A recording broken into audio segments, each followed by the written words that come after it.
আসসালামু আলাইকুম। আমন্ত্রণ বাংলা ভিশন সংবাদে আপনাদের সাথে আছি মাহমুদ হোসেন। বিদ্যুৎ সাশ্রয়ে সরকারি বেসরকারি অফিসের কর্মঘণ্টা 1 ঘণ্টা কমিয়েছে সরকার। রাতে সংসদ ভবনে মন্ত্রিসভার বৈঠকে সকাল 9টা থেকে বিকেল 4টা পর্যন্ত অফিসের নতুন সময় নির্ধারণ করা হয়। বৈঠক শেষে মন্ত্রিপরিষদ সচিব নাসিমুল গনি জানান, জ্বালানি সংকট মোকাবিলায় দেশের সব সরকারি বেসরকারি অফিস পরিবর্তিত সময়সূচি অনুযায়ী চলবে। সকাল 9টা থেকে বিকেল 4টা পর্যন্ত সরকারি বেসরকারি অফিসের কার্যক্রম চলবে। অন্যদিকে ব্যাংকের কার্যক্রম চলবে 9টা থেকে বিকেল 3টা পর্যন্ত।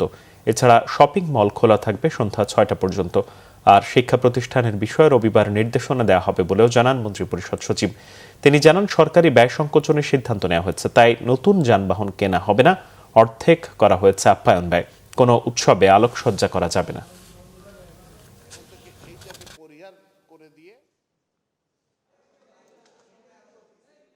অফিসগুলো আমরা কমিয়ে নিয়ে আসতেছি 1 ঘন্টা করে। 9টার থেকে 4টা পর্যন্ত অফিস চলবে, সকল অফিস। এটা সরকারি বেসরকারি সকল অফিস 9টার থেকে 4টা চলবে। আর ব্যাংকিংগুলো চলবে আওয়ার্স 9টার থেকে 3টা পর্যন্ত। 4টায় ব্যাংক বন্ধ হয়ে যাবে। শিক্ষার বিষয়ে শিক্ষা মন্ত্রণালয়ে যে বিভিন্ন জায়গায় যে চাহিদা আছে বিভিন্ন পর্যায়ে, সেটা বিবেচনা করে নিয়ে রোববার থেকেই কিছু আলাদা নির্দেশনা দেওয়া শুরু করবেন ইনশাল্লাহ। সকল ধরনের মার্কেট 6টার পরে কোনো মার্কেট চলবে না।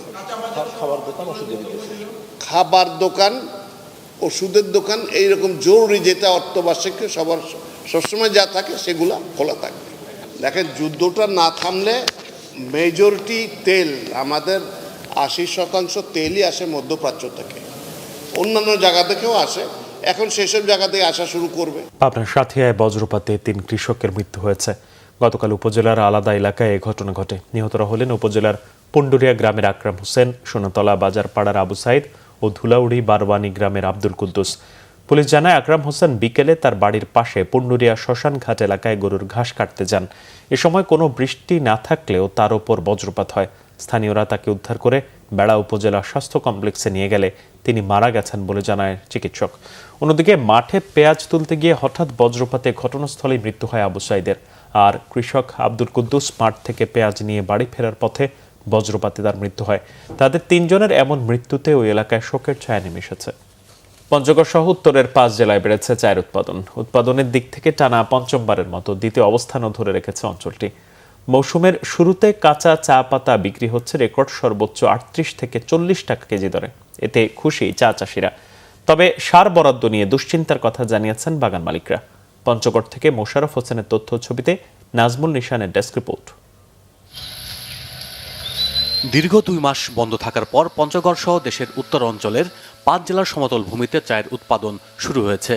গত 8 বছরের তুলনায় কাঁচা চা পাতা এবার বিক্রি হচ্ছে রেকর্ড সর্বোচ্চ 38 থেকে 40 টাকা কেজি দরে। চা শিল্প উন্নয়নে সিন্ডিকেট মুক্ত দাবির পাশাপাশি সার বরাদ্দ ও শ্রমিকের মজুরি বৃদ্ধিতে দুশ্চিন্তার কথাও জানিয়েছেন চাষিরা। প্রতি সপ্তাহে স্প্রে করতে হয়, মশার জন্য স্প্রে করতে হয়, মাকড়ের জন্য স্প্রে করতে হয়। বিগত 2 বছর থেকে যে চায়ের বাংলাদেশ সারের যে সংকট, সেটা মহা সংকট বলে আমরা মনে করি। আমরা সময়মতো সার পাচ্ছি না। সরকার যদি আমাদের চায়ের জন্য যদি আলাদাভাবে বরাদ্দ দেয় তাহলে আমরা সার আমরা পাবো, কিন্তু আমরা ধরতে গেলে আমরা চায়ের জন্য কোনো সারই আমরা পাচ্ছি না। যে দাম বর্তমানে আছে তাহলে দেখা যাবে চার মানটাও বৃদ্ধি পাবে। তখন আমরা কচি পাতা দিব, দাম বেশি হবে, পোষাবে। চা পাতার মান ভালো হলে চা তা চলবেও বেশি। 2024 সালের তুলনায় 2025 সালে চা চাষের জমি বেড়েছে 73 একরের বেশি।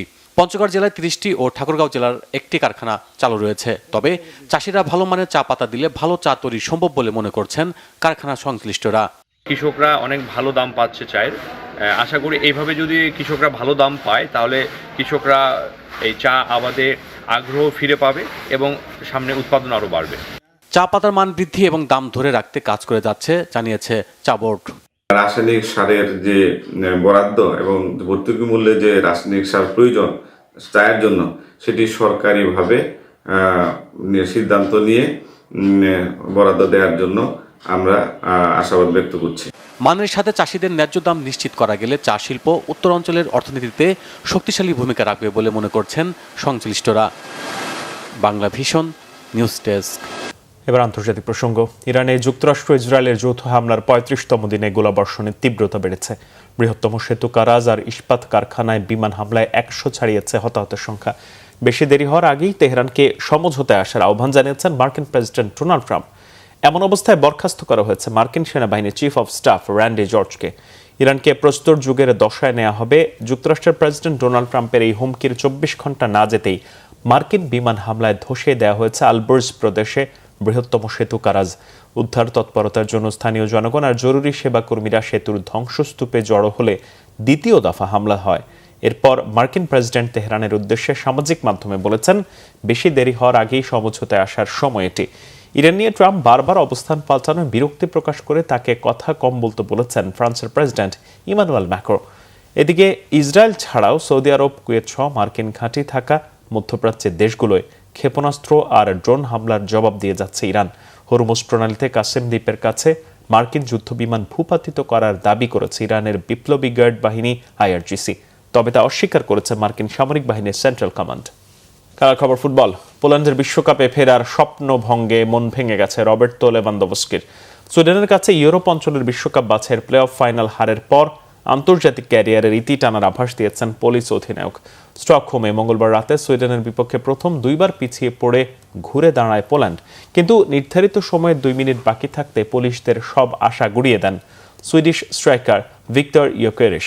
3-2 গোলে প্লে অফের ফাইনাল জিতে বিশ্বকাপের টিকিট কাটে সুইডেন। আর হতাশায় ভেঙে পড়েন লেভানডোভস্কি এবং তার সতীর্থরা। শেষ বাঁশি বাজার পরপরই হতাশায় নুইয়ে পড়েন পোলিশ অধিনায়ক। তার চোখে মুখে ফুটে ওঠে বেদনার ছাপ। বয়স হয়েছে বেশ, তাই যেন যাত্রাটাও শেষটাও দেখে ফেললেন 37 বছরের স্ট্রাইকার। প্লে অফ হারের কয়েক ঘন্টা পর পোল্যান্ডের ফুটবল ইতিহাসের সর্বোচ্চ এই গোলদাতা সামাজিক মাধ্যমে তার মাঠ ছাড়ার একটি ছবি পোস্ট করে সেই সঙ্গে সারাহ ব্রাটম্যান ও আন্দ্রেয়া বুচেল্লির গান time to say good bye জুড়ে দেন। ম্যাচের পর দেওয়ার তাৎক্ষণিক প্রতিক্রিয়া অবশ্য ক্যারিয়ারের ভবিষ্যৎ নিয়ে কোনো মন্তব্য করেননি জাতীয় দলের হয়ে 165 ম্যাচে 89 গোল করা বার্সেলোনার এই স্ট্রাইকার। এই ছিল এখনকার মতো। পরের সংবাদ বেলা 12টায় দেখার আমন্ত্রণ রইল। সাথে থাকায় সবাইকে ধন্যবাদ।